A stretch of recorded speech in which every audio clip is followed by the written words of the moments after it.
ఈ మాడ్యూల్ అంటే ఇప్పుడు మాడ్యూల్ 6లో ఉన్నాం, కండిషనల్ స్టేట్మెంట్స్. అందులో ఈ క్లాస్లో ఒక ఇంట్రో చూద్దాం. ఇఫ్ అండ్ ఎల్స్కి ఒక ఇంట్రొడక్షన్ వీడియో లాంటిది. ఓకేనా? అసలు ఇఫ్ ఎల్స్ ఎందుకు అవసరం అంటే మెనీ టైమ్స్ ప్రోగ్రామ్లో మనకి డిఫరెంట్ యాక్షన్స్ పర్ఫామ్ చేయాలి based on conditions. For example, ఒక ప్రోగ్రామ్ రాయాలనుకుంటున్నాం. యూజర్ యొక్క ఏజ్ తీసుకొని వాడు ఒకవేళ 18 కన్నా ఎక్కువ ఉంటే ఈజ్ ఎలిజిబుల్ ఫర్ ఓట్, ఇక్కడ 18 కన్నా తక్కువ ఉంటే is not eligible for vote.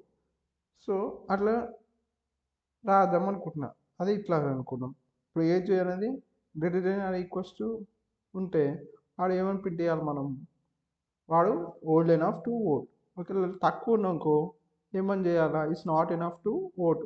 So ఇక్కడ కండిషన్ బేస్డ్ మనం ఈ రెండు స్టేట్మెంట్స్ని ప్రింట్ చేయాలి అది యూజర్ ఇన్పుట్ ఇచ్చినాక. సో ఇట్లాంటప్పుడు మనం ఇఫ్ ఎల్స్ వాడతాం అనమాట. అది ఎట్లుంటుంది అంటే సింటాక్స్, ఫస్ట్ యూజర్ నుంచి ఇన్పుట్ తీసుకోవాలా. తీసుకున్నాక ఇఫ్ కండిషన్ కాలన్, తర్వాత ఏదైతే ప్రింట్ చేయాలనుకుంటున్నా అది ప్రింట్ చేయాలి. తర్వాత ఎల్స్.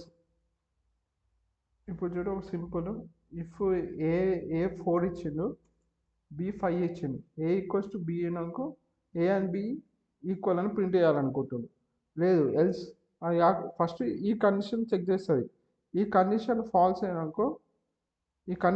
అయినాక అప్పుడు ఎల్స్ బ్లాక్ వెళ్తుంది. ఎల్స్ బ్లాక్కి వెళ్ళి ఎల్స్ లోపల ఉన్నది ప్రింట్ చేస్తుంది. ఓకేనా?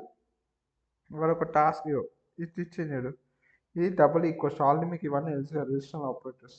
ఇది నాట్ ఈక్వల్స్ టు, ఈ గ్రేటర్ దెన్, ఈ less than, greater than equals to, ఈ లెస్ దెన్ ఈక్వల్స్ టు. ఇప్పుడు టాస్క్, ఇప్పుడు ఇన్పుట్ తీసుకోవాలి మనము.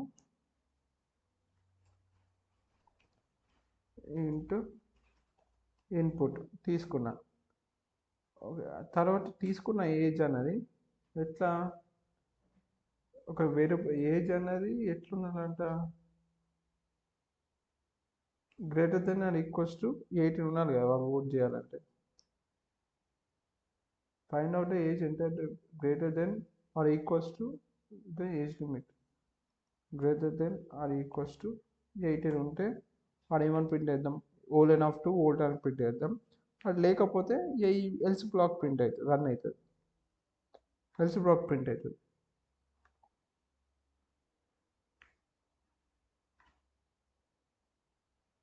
మరి ఇప్పుడు 20 ఇచ్చిండు ఇన్పుట్ యూజర్.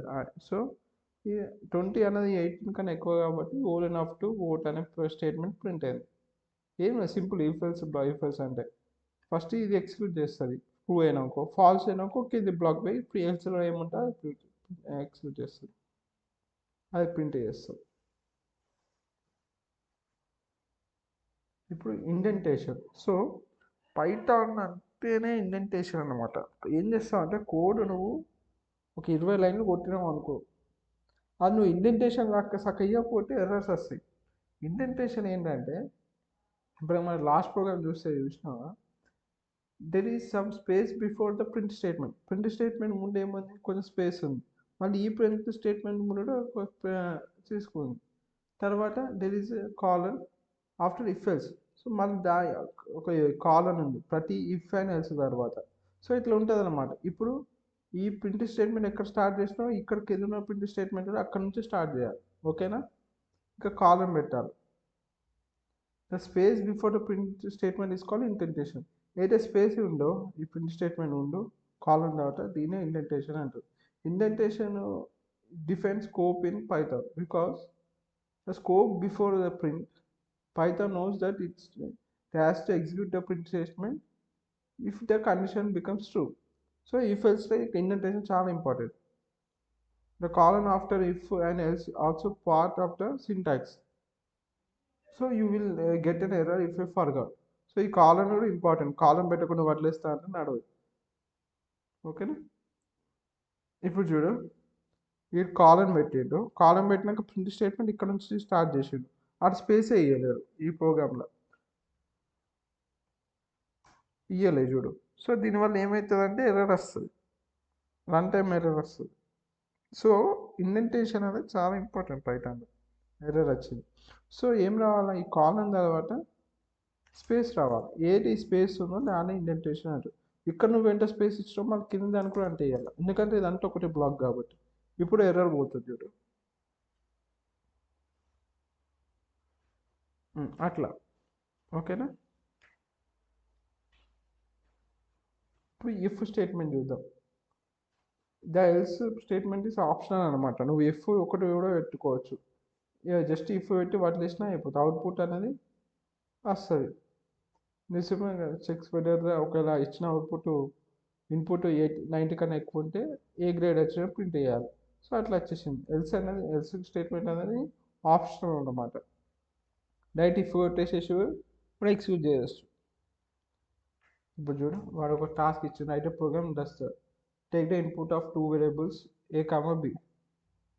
రెండు ఇన్పుట్స్ వేరియబుల్స్ తీసుకోమంటున్నాడు. ఓ ఏ ఇన్పుట్ బి అని ఇంకొక ఇన్పుట్ తీసుకున్నాం. రెండు ఇన్పుట్స్ తీసుకున్నాం. తర్వాత output coding is fun for the console. Coding is fun to the console if A is greater than B. ఒకవేళ ఇఫ్ ఏ అనేది గ్రేటర్ దెన్ బి ఉన్నామనుకో, అప్పుడు ఏమని ప్రింట్ చేయాలి మనం, ప్రింట్ కోడింగ్ ఈజ్ ఫన్. ఇప్పుడు రన్ చేస్తాయి ఇప్పుడు వస్తుంది అవుట్పుట్. ఎల్స్ బ్లాక్ ఏం పెట్టలేదు నేను ఇక్కడ, అయినప్పటికీ నాకు అవుట్పుట్ వస్తుంది. Coding is fun. ఇప్పుడు సబ్మిట్ చేస్తా, కరెక్ట్ ఆన్సర్. అట్లా. తర్వాత ఎల్సిఫ్ చూద్దాం. ఎల్సిఫ్ అంటే ఏంటంటే, ఇప్పుడు ప్రీవియస్ ప్రాబ్లంలో ఏం చేసినాం, ఓన్లీ టూ ఫ్లోసే చూసినాం, using one if else condition చూసినాం. అంటే ఒక్కొక్కసారి మోర్ దెన్ టూ కండిషన్ ఉండొచ్చు. లైక్ వాడు ఏజ్ 18 కన్నా ఎక్కువ ఉండాలి, మళ్ళీ ఇంకా ఇండియన్ సిటిజన్షిప్ కూడా ఉండాలి. అట్లాంటప్పుడు రెండు ఇఫెల్స్ స్టేట్మెంట్ వాడచ్చు, మనం ఇఫెల్స్ స్టేట్మెంట్స్ వాడచ్చు అక్కడ. In short cases you check multiple conditions run same code based on each. ఇప్పుడు చూడు, ఈ బెస్ట్ ఎగ్జాంపుల్, ఒకరి గ్రేడ్ అనేది 85 ఉన్నానుకో, ఒకరి 90 కన్నా ఎక్కువ ఉంటే ఏ ప్రింట్ చేయాలి, 80 కన్నా ఎక్కువ ఉంటే బ్రీ ప్రింట్ చేయాలి. ఇప్పుడు అట్లా మనం ఇలాంటి గ్రేడ్ సిస్టంలో మనం ఇఫెల్స్ వాడచ్చు. ఇఫెల్స్ అంటే ఒక్కొక్క కండిషన్ చెక్ చేసుకుంటే వస్తుంది. కండిషన్ చెక్ చేసుకుంటే అది ఏ కండిషన్లో ప్లేస్ అవుతుందో అక్కడ ప్రింట్ స్టేట్మెంట్ అనేది ప్రింట్ అవుతుంది. ఇప్పుడు టాస్క్ ఇచ్చిండు వాడు, బి అండ్ ఆర్ ఇచ్చిండు ఇన్పుట్, ప్రింట్ చేయాలి. ఎప్పటికైతే రాబు ఇఫ్ బా ఏమన్నట్టున్నాడు, రెండు వేరియబుల్స్లో ఇన్పుట్ తీసుకుంటా, Rob score higher than Bob అంటే R is greater than B ఉన్నప్పుడు, if R is greater than B ఉన్నప్పుడు అది ప్రింట్ చేయాలంట. సో ప్రింట్ ఏమని, రాబ్ ఈజ్ రాబ్ స్కోర్డ్ అన్నాడు. Rob scored higher marks than Bob రాయాలి. ఓకే, లేకపోతే బ్యాక్ రావాలి. ఎల్స్ ఇఫ్ అనమాట.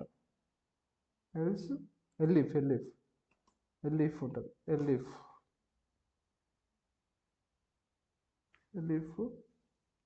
ఇక్కడ ఇంకో కండిషన్ రాయాలి, Bob and both side equal, ఒక బోత్ స్కోర్ సేమ్, రెండు అంటే రెండు ఈక్వల్ అనమాట.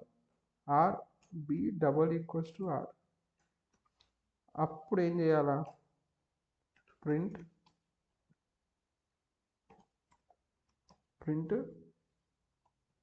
Bob and Rob both score same. Run చేస్తాయి అట్లా అనమాట. ఎల్సిఫ్ అట్లా వాడచ్చు. జావాలో ఎల్సిఫ్ ఉంటుంది, ఇక్కడ ఎల్ఇఫ్ అని రాయాలి.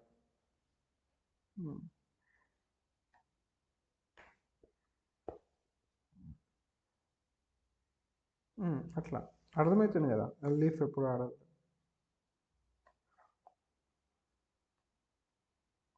ఇప్పుడు ఎల్స్ స్టేట్మెంట్.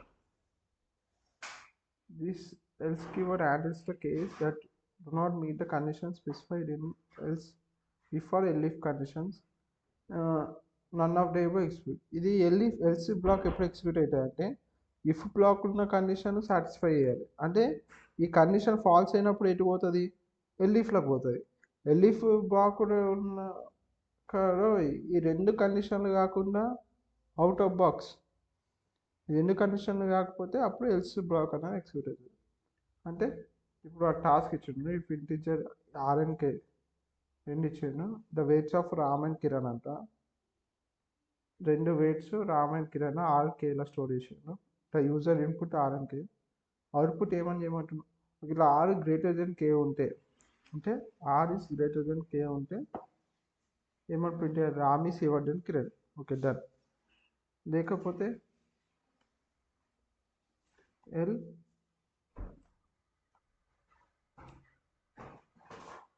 ఇఫ్ ఒకవేళ R is less than K, R is less than K ఉంటే Kiran is heavier than Ram అని వస్తుంది. ఈ రెండు కండిషన్లు కాకపోతే ఆడ ఒక రెండు ఈక్వల్ ఉంటే అప్పుడు direct else Ram and Kiran have the same wait అని రావాలి. అంటే ఇఫ్ లోపల ఉన్న కండిషను ఎల్ఇఫ్ లోపల ఉన్న కండిషన్ రెండు కాకుండా వేరే ఇన్పుట్ ఇస్తే అప్పుడు మనకి ఎల్స్ బ్లాక్ ఎగ్జిక్యూట్ అవుతుంది.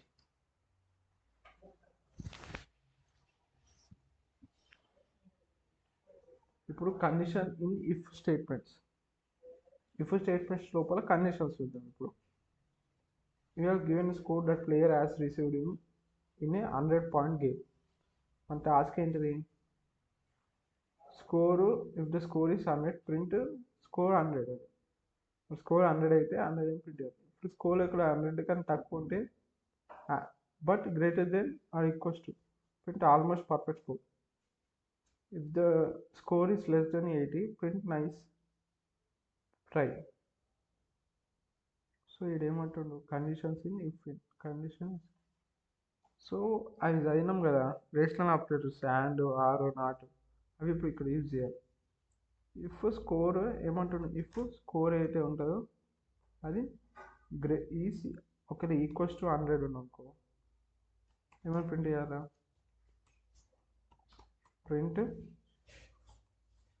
Perfect score, perfect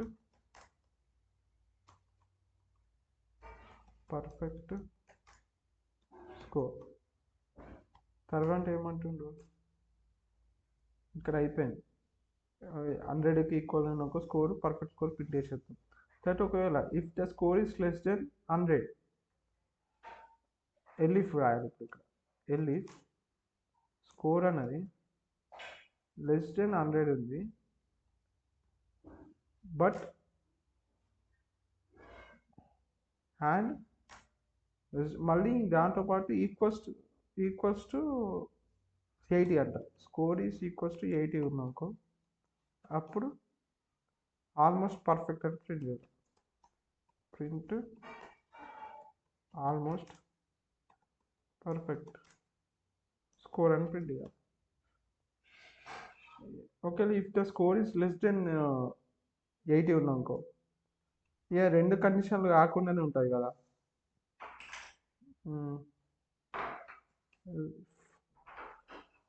elif score అనేది లెస్ దెన్ 80 ఉందనుకో, అప్పుడు ఏమని ప్రింట్ చేద్దాం, ప్రింట్ నైస్ ట్రై అని ఇట్లా రాస్తారు అన్నమాట. రన్ చేయదు, ఫస్ట్ రన్ చేద్దాం. ఏం ఎర్రర్స్ రాకపోతే ఇక్కడ సేమ్ అవుట్పుట్ వస్తే మనం స్కోర్ ఈక్వల్స్ టు 100, ఇక్కడ డబుల్ ఈక్వల్స్ టు పెట్టాలి, ఎందుకంటే ఆ స్కోరు ఇక్కడ ఇన్షియలైజ్ అయిపోతుంది, ఇక్కడ డబుల్ ఈక్వల్స్ టు. ఇవన్నీ రేషనల్ ఆపరేటర్స్. మనం ఏం చెక్ చేయాలంటే స్కోర్ డబుల్ ఈక్వల్స్ టు అంటే అప్పుడు పర్ఫెక్ట్ స్కోర్ 100 వచ్చినప్పుడు పర్ఫెక్ట్ స్కోర్ రావాలనుకున్నాం, వచ్చింది పర్ఫెక్ట్ స్కోర్. సో ఇక్కడ స్టేట్మెంట్ లోపల ఏముందంటే, సరే చదవగా నేను, but greater than or equals to 80 అన్నాడు, ఈక్వల్స్ టు 80 అన్నాడు, గ్రేటర్ దెన్ ఈక్వల్స్ టు 80 అన్నాడు. అప్పుడు అప్పుడు ఆల్మోస్ట్ పర్ఫెక్ట్ స్కోర్ అని ప్రింట్ చేయాలి.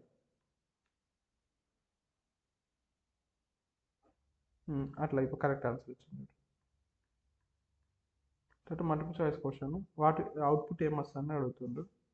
ఏ 5 అంట, బి 10 అంట. ఏ అనేది బి కన్నా ఎక్కువ, 5 ఈజ్ గ్రేటర్ దెన్ 10 కాదు. సో ఏ ఈక్వల్స్ 0 కాదు. ఏ ఈజ్ లెస్ దెన్ 5 అవును, లెస్ దెన్ ఈక్వల్స్ 5 అవును. ఈజ్ నాట్ మోర్ దెన్ 5 అని వస్తుంది. ఏ ఈజ్ నాట్ మోర్ దెన్ 5. ఇంకా మళ్ళీ ఈ ప్రింట్ స్టేట్మెంట్ అనేది ఇఫ్ బాస్కి అప్పుడు సంబంధం లేదు. సో అది కూడా వస్తుంది. తర్వాత ఇక్కడ చూడ మంటుంది, వాట్ విల్ అవుట్ ఏ 0 అంట, 0 ఇది B -10. So 0 is greater than బియా, అవును. So it's A is greater than or equals to, okay ఇది ప్రింట్ అవుతుంది. మళ్ళీ ఇంకా ఏ ఈక్వల్స్ టు 0 అంటే అవును, ఇది కూడా 0నే. తర్వాత ఏ ఈజ్ లెస్, అవును ఇది కూడా 0, అవును 0 is less than 5. So programs 4 స్టేట్మెంట్లు ఎగ్జిక్యూట్ అవుతాయి. ఇక్కడ ఇఫ్ వాడింది ఎల్స్. సో ఇఫ్ వాడింది కాబట్టి అన్ని కండిషన్ని యాక్సెప్ట్ చేస్తుంది. 0 is less then, 0 is greater then -10, 0 is equals to 0, 0 is less than 5 కాబట్టి అన్ని ప్రింట్ స్టేట్మెంట్ పనిచేస్తాయి. ఈ లాస్ట్ ప్రింట్ స్టేట్మెంట్కి ఈ లోపల ఉన్న ఇఫెల్స్కి ఏ సంబంధం లేదు కాబట్టి ఆటోమేటిక్గా ప్రింట్ స్టేట్మెంట్ పనిచేస్తుంది. అందుకే ఆప్షన్ 4ని ప్రింట్ చేస్తుంది. ఇది correct option. Scenario based question, explanation కూడా ఏమంటున్నాను. x ఈక్వల్స్ టు 10 అంట. ఒకవేళ x అనేది గ్రేటర్ దెన్ 5 అయినప్పుడు ఏం ప్రింట్ అవుతుంది, ఏం ఎక్స్క్యూట్ అవుతుంది, ఏం వస్తుంది ప్రింట్ అవును GRA దెన్ 5 వస్తుంది. లేదు, ఎందుకంటే నేను ఏమనుకుంటున్నాను అంటే ఇక్కడ కాలన్ వచ్చింది కాబట్టి ఇక్కడ ఏం రావాలా, స్పేస్ రావాలి. కానీ ఇక్కడ ఏమొచ్చింది, స్పేస్ ఇవ్వలేడు. సో ఇండెంటేషన్ ఎర్రర్ అనిపిస్తుంది. So it's run time error కాదు, రన్ టైంలో వచ్చే ఎర్రర్స్ రన్ టైమ్ ఎర్రర్స్ అంటారు. అదొకటి ఉంటుంది కదా, జగన్ వాళ్ళ అక్కన వచ్చింది. ఆడపిల్లని ఎందుకంటే తెలుసు, ఆడపిల్ల కాబట్టి. సేమ్ ఇట్లా రన్ టైం వచ్చే ఎర్రర్స్ రన్ టైం ఎర్రర్స్ ఎందుకంటే కాబట్టి రన్ టైం ఎర్రర్స్ కాబట్టి. సో ఈ రన్ టైం ఎర్రర్స్ వస్తాయని అనుకుంటున్నా. జస్ట్ ఒకసారి రియాలిటీ సబ్మిట్ కొట్టి చూద్దాం. ఇంకొకటి ఎందుకంటే ఇండెంటేషన్ స్పెల్లింగ్ కరెక్టా చూద్దాం. ఇండెంటేషన్ ఎర్రర్ కరెక్ట్, అదే ముచ్చట. ఓకేనా, ఎందుకంటే నేను ముందే చెప్పిన ప్రకారం ఏదైతే కాలన్ తర్వాత వచ్చే ప్రింట్ స్టేట్మెంట్కి ముందు స్పేస్ ఉండాలి. ఆ స్పేస్ని ఇండెంటేషన్ అంటారు పైథాన్. కానీ అది ఇయ్యనే లేదు, అప్పుడు ఎర్రర్ వస్తారు అంటే మ్యాటర్స్. ఇక్కడ కరెక్టే ఉంది. ఇట్లా ఇండెంటేషన్ ఉంటే ఇప్పుడు కరెక్ట్ ఎగ్జిక్యూట్ అవుతుంది, రన్ టైం ఎర్రర్స్ ఏం రావు. What will the code give the print divisible by even 12 is divisible by both.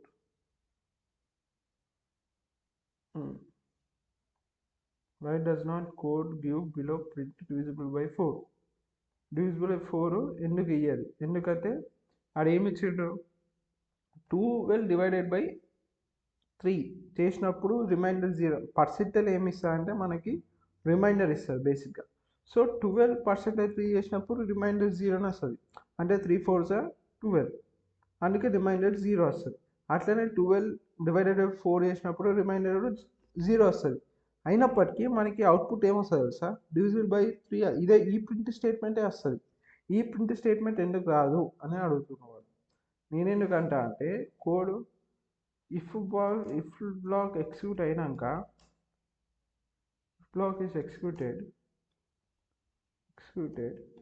Then it will not go to elif block అని అంటున్నాను. అది ఎంతవరకు కరెక్టో కాదో చూద్దాం.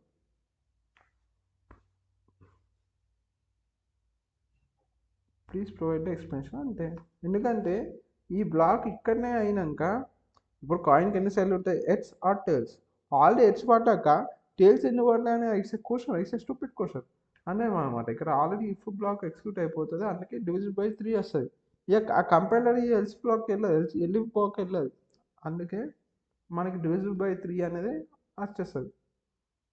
ఒకవేళ ఈ స్టేట్మెంట్ ముందు ఉన్నానుకో డివిజిబుల్ బై 4 వచ్చేసేసి ఇది ఉన్నానుకో ఇది ఇక్కడ ఉన్నాక అప్పుడు డివిజిబుల్ బై 4 వచ్చేది. ఇది కూడా scenario based question. Please provide explanation for the answer. ఇక్కడ ఫస్ట్ ఒక బూలియన్ తీసుకుని బూలియన్ లోపల ఫాల్స్ పెట్టారు. ఇఫ్ ఇది అయినాకో ప్రింట్ వెల్కమ్, లేకపోతే ప్లీజ్ లాగిన్. ఇక్కడ జస్ట్ వాడు వేరియబుల్ ఇచ్చేసిండు కాబట్టి ఇది కూడా అంటే మెథడ్ అనుకో. కండిషన్ రాయాలి కదా. లేదా ఇఫ్ ఇది output provide value please provide the explanation of answer welcome అని వస్తుంది. ఎందుకంటే వెల్కమ్ ప్లీజ్ లాగిన్, ఎందుకంటే బికాస్ వేరియబుల్ ఏదైతే వేరియబుల్ ఉందో log in is initialized with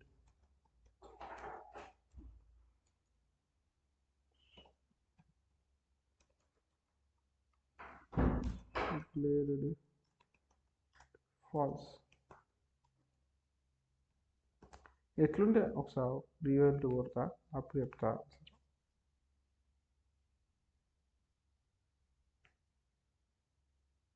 so నేను ఏమంటున్నా అంటే ఇఫ్ బ్లాక్ ఎప్పుడు ఎగ్జిక్యూట్ అవుతుంది, ట్రూ అయినప్పుడు.